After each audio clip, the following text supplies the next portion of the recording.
long before men counted days or measured stars. The heavens shimmered with a brilliance untouched by shadow. Among the mighty hosts of angels, one stood as a shield, a commander, and a guardian, Archangel Michael. His heart burned with unyielding devotion to the Creator, his sword aflame with eternal fire, a weapon forged not of steel, but of divine light itself. To see it was to witness the dawn breaking against endless night. Yet even in heaven's radiance, whispers of rebellion crept through the void. Lucifer, the brightest of angels once, now cast down in pride, plotted to steal what was never his to wield, the flaming sword. For with it, he could cut through destiny itself, unraveling the balance of creation. The story begins on a night when silence fell over heaven's gates. Stars dimmed as if holding their breath. Michael stood watch, his eyes scanning the vast expanse. In his chest, a strange unease stirred, knowing that something ancient and dangerous was drawing near. Suddenly the skies trembled. A host of shadows poured from the edges of the abyss, dark wings blotting out starlight. At their center, cloaked in arrogance, stood Lucifer, his gaze fixed not on heaven's throne but on Michael's sword. "Brother," Lucifer's voice was honey dipped in venom. "Why must you guard what should belong to me? With that blade I could bring freedom to creation. No more rules, no more chains." Michael's grip tightened around the hilt, his flame illuminating the battlefield like a rising sun. His voice trembled with sorrow but rang with unwavering strength. "You do not seek freedom, Lucifer.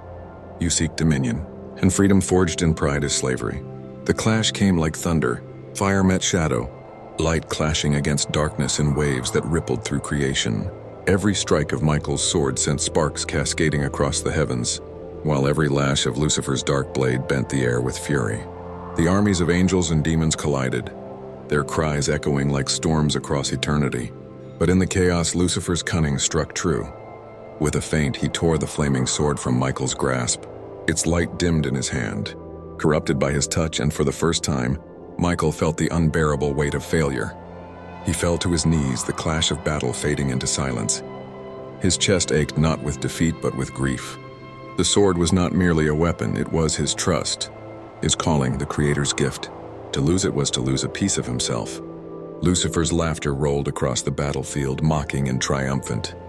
Yet deep within Michael's heart, a fire still burned, not of the sword but of faith. Slowly he rose, unarmed but unbroken. His eyes shone not with anger but with love for the creation he vowed to protect. "Steel does not make me strong," Michael whispered, his voice steady. "Faith does." Summoning strength from the very throne of God, Michael spread his wings wide. Light poured from his being, so radiant it pierced even the darkest veil. The shadows recoiled, hissing and retreating. Lucifer stumbled, the flaming sword burning against his grip as if rejecting him. With one final cry, Michael surged forward, not with steel, but with the brilliance of his spirit. He seized the hilt once more, and the sword blazed alive in his hand, flames roaring like the birth of 1,000 suns. Lucifer screamed, his wings scorched by light, and he fled back into the abyss, defeated yet not destroyed.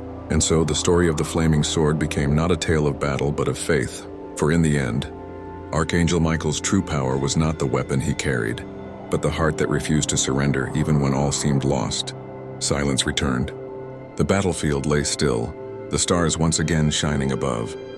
Michael stood weary but unbroken, the flaming sword resting at his side. Its light flickered gently, no longer fierce but steady, as though it too shared in his exhaustion. He looked to the heavens, whispering a prayer. "Not for my strength, Lord, but for yours. Let me always wield this flame not in pride but in love."